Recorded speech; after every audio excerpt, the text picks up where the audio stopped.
All right, let's talk about the second week of August 2025, because wow, what a week for AI. It honestly might go down in the history books. You had this massively hyped product launch just totally go sideways, a huge culture war blew up online, and, behind all that noise, a completely different kind of race started to heat up. A race for something way beyond just raw intelligence. So what really happened? Let's get into it. Okay, so here's how we're going to tackle this. First, we'll dive into that messy debut of GPT-5. Then, we're going to zoom out and look at the bigger picture, the whole AI arms race. After that, we'll get into the really juicy stuff, the viral culture clash where AI, art, and ethics all collided. And finally, we'll wrap up by asking a big question. Is the real search now for AI's soul? All right, let's kick things off with the main event, the one everyone was waiting for, the launch of GPT-5. I mean, people were anticipating this for 2 years. This was supposed to be it, a huge revolutionary moment.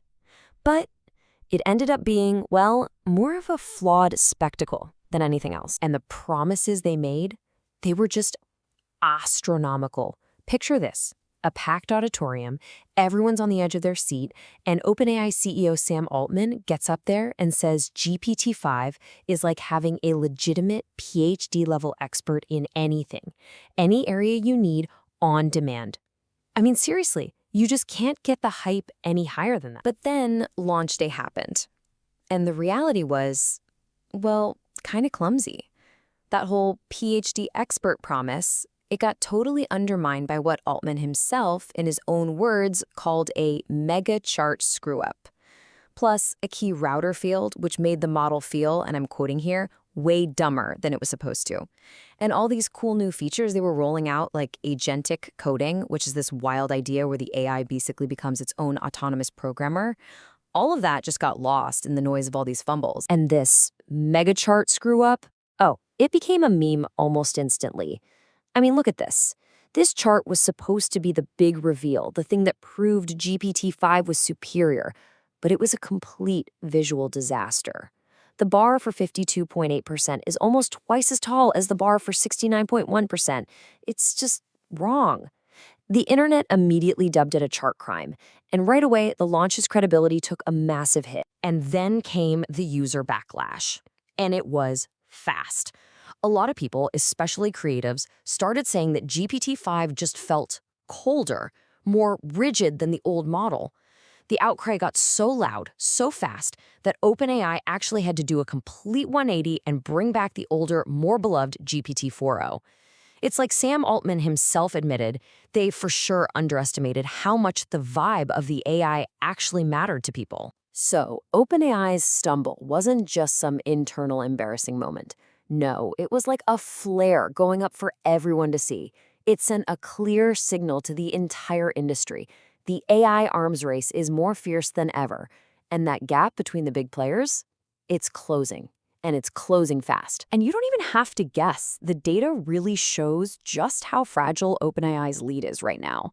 You look at something really important like coding benchmarks, and GPT-5 is basically in a statistical tie with Anthropic's Claude Opus.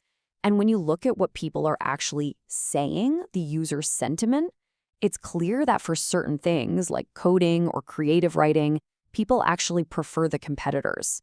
That moat everyone used to talk about around OpenAI, yeah, it's definitely shrinking. And get this, while OpenAI is busy doing damage control, what's Google doing? They're quietly making these brilliant strategic moves.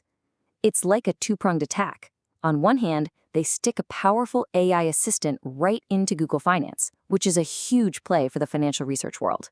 And on the other, they launch Gemini Storybooks, this really delightful tool that makes personalized, narrated stories for kids. So what does OpenAI do? They're forced to play defense.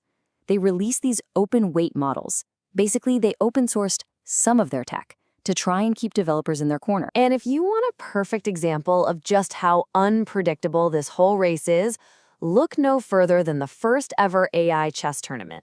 You had all the top models going head-to-head, GPT, Grok, Gemini, Claude, and in the finals, it came down to OpenAI's model o3 against Elon Musk's Grok 4. And it was an absolute demolition, a stunning upset. OpenAI's model just obliterated Grok, 4-0. It just goes to show, in this race, nobody is guaranteed to win. Okay, but this week wasn't just about corporate chess moves and performance benchmarks. Not at all. This is where things get really interesting, because this was also the week that AI slammed right into culture and art and some really, really deep ethical questions that just exploded online. So first, let's talk about the awe. Out of nowhere, this Indian studio, Cinefy, drops a trailer for a fully AI-generated series based on the ancient epic, the Ramayana.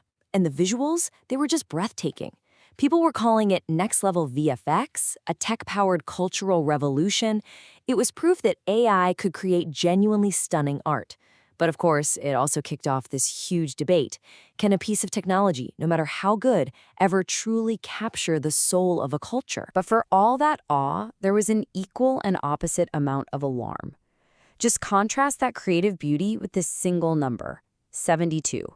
That's the number of students in just one Florida school district who were involuntarily hospitalized. Why? Because an AI surveillance software called Gaggle flagged them. This story was just chilling. It was a brutal reminder of the devastating real-world harm that can happen when you deploy flawed AI in really sensitive situations, like our schools. And this conflict over AI's role didn't stay in the realm of ethics. It spilled right into the corporate world. We saw this major, very public feud break out. Cloudflare, a huge web infrastructure company, came out and accused the AI answer engine Perplexity of using stealth crawling to scrape data. They even compared their tactics to North Korean hackers. Whoa. Perplexity's CEO immediately fired back, calling the whole thing a charlatan publicity stunt. So what happened? Cloudflare just blocked them. And that move, it signals something big. The all-you-can-eat free data buffet for AI companies might be officially over. And then, of course, you have Elon Musk. His company, xAI, decided to jump directly into the culture wars with a new tool called Grok Imagen.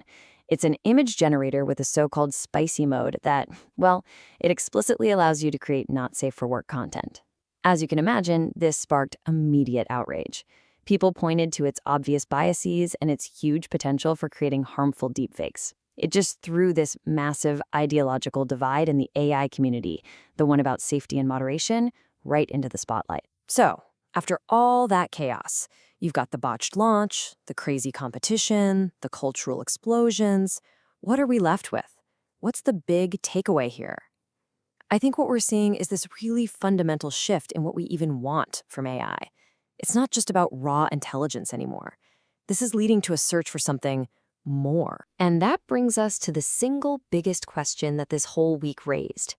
After watching a technically smarter model get rejected by users for being too cold, you have to ask, is smarter really better? Well, the answer might actually lie in this emerging idea called emotional general intelligence. You can call it EGI for short.